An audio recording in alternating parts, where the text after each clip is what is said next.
Hi friends, அஸ்ஸலாமு அலைக்கும். Welcome to my channel. இன்றைக்கி நம்ம பார்க்க போகிறது மணிப்புட்டு எப்படி பண்ணலான்னு பார்க்கலாம். இந்த மணிப்புட்டுக்கு இடியாப்ப மாவு எப்படி கிண்டுவோமோ அதே மாதிரி தான் கிண்டணும். 2.5 கப்பு இடியாப்ப மாவு தான் எடுத்து வச்சுருக்கேன். அதில் கொதிக்க வச்ச தண்ணியை ஊற்றி இடியாப்ப மாவு கிண்டது மாதிரியே கிண்டி எடுக்கலாம். இடியாப்ப மாவு எப்படி கிண்டணும் அப்படிங்கிற வீடியோ நான் ஏற்கனவே அப்லோட் பண்ணியிருக்கேன். அதனால் நான் இதில் ரொம்ப டீப்பாக காட்டலை.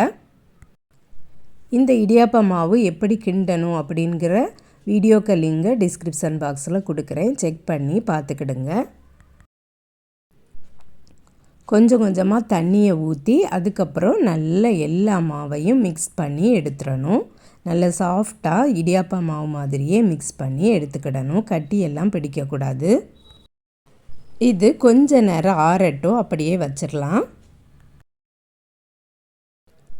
மணிப்புட்டு பிழியதுக்காக வேண்டி நான் இதே போல் ஒரு பெரிய பிளேட் எடுத்து வச்சுருக்கேன். இதில் நம்ம இடியாப்ப மாவை எடுத்து தூவி விட்டுறலாம்.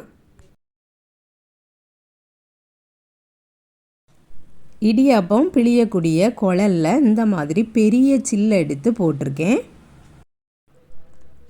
இந்த குழல் ஃபுல்லாட்டு இடியாப்ப மாவை வச்சிடலாம். இந்த பிளேட்லையே அப்படியே பிழிஞ்சு விடலாம். மேலே மேலே பிழிஞ்சு விட்டுறாமல் பரவலாக பிழிஞ்சு விடணும்.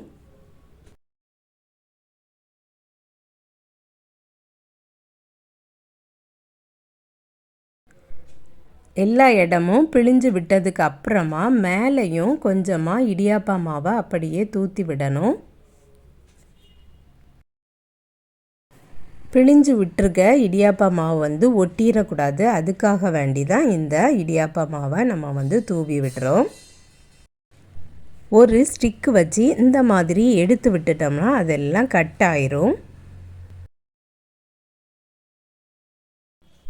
ஃபுல்லாக எல்லாத்தையும் பண்ணின பிறகு இதை ஒரு அரிப்பில் அரித்து எடுத்துடணும். தேவையில்லாத அந்த மாவெல்லாம் வந்துடும்.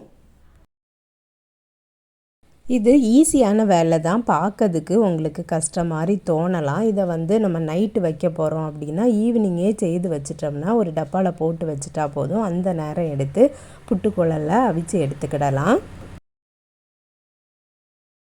இதே போல் அரிச்சு எடுத்துட்டோம்னா தேவையில்லாத மாவு எல்லாம் வந்துடும். அந்த மாவை போட்டே அடுத்ததும் நம்ம பிழிஞ்சு பிழிஞ்சு எடுத்துக்கலாம்.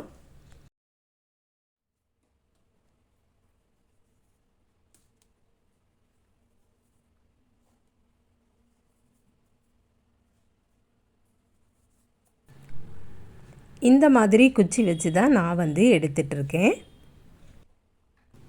இது பார்க்கறதுக்கு அப்படியே நூடுல்ஸ் மாதிரியே இருக்குது.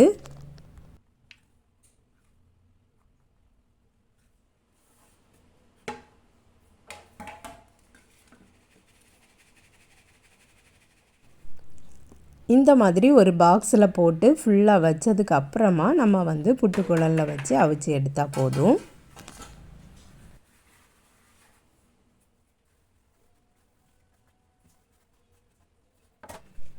எல்லா மாவையும் ரெடி பண்ணியாச்சு.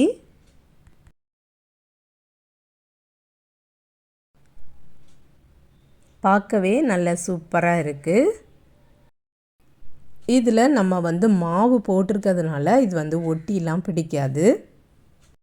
புட்டுக்குழலில் ஃபஸ்ட்டு தேங்காய் துருவலை போடணும். அதுக்கப்புறம் மாவை போடணும். அதுக்கப்புறம் தேங்காய் துருவலை போடணும். நம்ம புட்டு எப்படி அவிப்போமோ அதே மாதிரி தான் இதையும் அவிக்க போகிறோம்.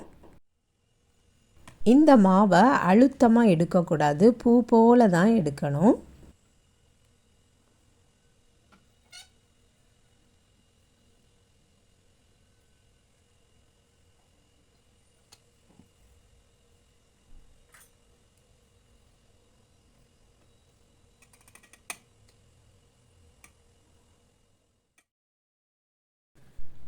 எல்லாம் போட்டாச்சு. இனி அடுப்பில் வச்சிடலாம். இது சீக்கிரமாகவே ஆவி வந்துடும். ஏன்னா இது ஏற்கனவே வெந்த மாவு தான். நல்ல குக்கானதுக்கு அப்புறமா எடுத்துடலாம். நல்ல சூப்பரான டேஸ்டியான மணிப்புட்டு இது. இதுக்கு சைடிஷ் வந்து தேங்காய் பால் ஊற்றியும் சாப்பிடலாம், இல்லைன்னா மட்டன் கிரேவி சிக்கன் கிரேவி வச்சு கூட சாப்பிடலாம். நீங்களும் ட்ரை பண்ணி பாருங்கள் ஃப்ரெண்ட்ஸ். இந்த வீடியோ பிடிச்சிருந்துன்னா லைக் பண்ணுங்கள், ஷேர் பண்ணுங்கள். நம்ம சேனலை இது வரைக்கும் சப்ஸ்கிரைப் பண்ணலைன்னா சப்ஸ்கிரைப் பண்ணிடுங்க. நெக்ஸ்ட் வீடியோவில் வேறு ஒரு ரெசிப்பியில் சந்திக்கிறேன். அஸ்ஸலாமு அலைக்கும்.